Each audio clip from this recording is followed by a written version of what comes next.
శరీరాన్ని పాడు చేసుకోకుండా ఉపాసన చేయమన్నారు. విపరీతమైన అప్పులు చేసి దానం చేయకూడదు. దానవాడు అనిపించుకోరు, అప్పులోడు అంటారు. మనలో ఉండేది మనం చేయాలంతే.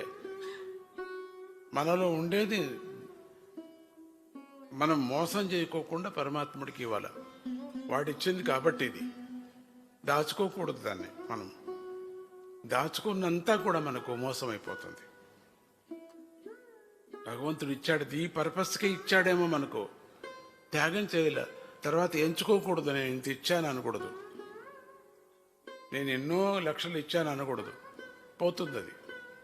తర్వాత ఆ ఆలయానికి చేసిన వాళ్ళ పాపమంతా మనకు వస్తుంది.